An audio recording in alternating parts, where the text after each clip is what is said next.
Today I'm going to show you my attempt at painting Gronk from Strontium Dog right after this.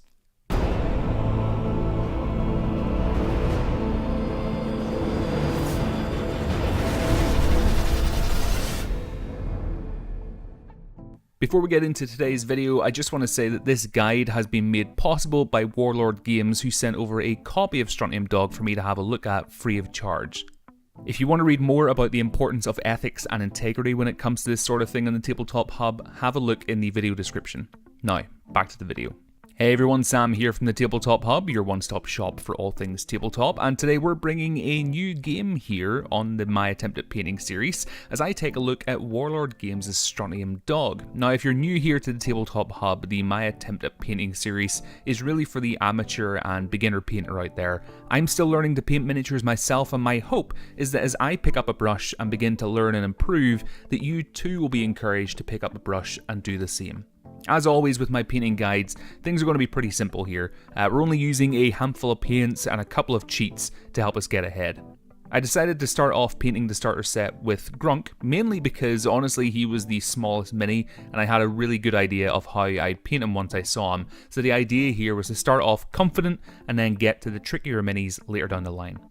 So with that said, to start off, I primed Gronk here in matte white. Now the idea behind this was that his fur is primarily going to be white, and priming him in this colour will just shave off some painting time. Next, I wanted to add some weathering to the bottom of his fur. At the end of the day, he'll have been trawling through mud and space dirt, and his fur should reflect that, so I took some of Army Painter's skeleton bone and just very lightly dry brushed this at the bottom of his body. Next, I took Citadel's Nuln Oil and gave the fur a wash. For this, I really just wanted to bring out some definition to the fur and help it stand out. And again, if you feel like you overdo it at this stage, don't be afraid to dry brush some matte white onto it. This is actually what I did after I'd done the skeleton bone dry brush and the wash. Some areas I felt were a little bit too overzealous with the skeleton bone, so just put a little bit of matte white onto the dry brush, give the whole mini a dry brush in matte white. And then for the areas that were a little bit more zealous with the skeleton bone, just give them a little bit more oomph really with that matte white dry brush, and it'll even it out. Next, I took Citadel's Kislev Flesh and painted all of the skin. Now while that was drying, I began work on the med kit that Gronk has with him. So I took Army Painter's Army Green and began to paint the edges of the med kit, the handle and the ends of it. Now for this I'm working off an image that I've seen of Gronk from the graphic novels, but really you can feel free to implement whatever colour scheme you prefer on your med kit. I just wanted to stick close to the image that I saw because it looked kind of cool. After that was done, I took some Army Painter's Dragon Red and very messily painted the patch where the medical cross is. I want to point out that you don't have to paint it messily, I just ended up being pretty messy when I painted it. If you do the same, again, don't worry, just grab your matte white once you're done and cover up any mistakes. You're equally going to want to take that matte white and paint the white cross on that patch as well. Once that was done, I once again took Citadel's Nuln Oil and gave the med kit a wash, really just trying to add emphasis on the areas I'd painted with Army Green to bring out the definition there.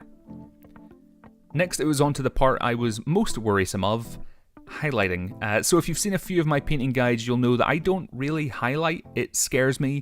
I suck at it, but it's a new year and I thought it was about time to challenge myself. So I took Citadel's Flayed One Flesh and began to add highlights to the skin.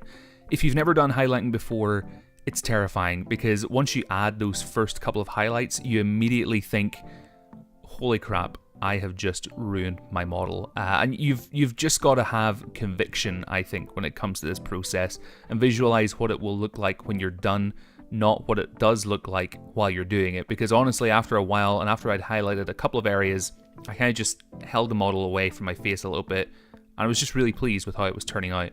And I'm really pleased with how it has turned out. So bear with it. It's all a learning curve at the end of the day. There are going to be times you don't get it right.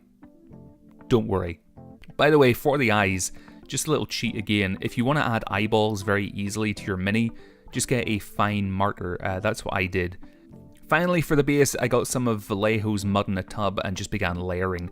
So Gronk has that little metal base that is quite raised, so I just had to add layer after layer to kind of smooth that out and give it a nice gradient. And I'll likely add some grass or fauna to this at a later date as well.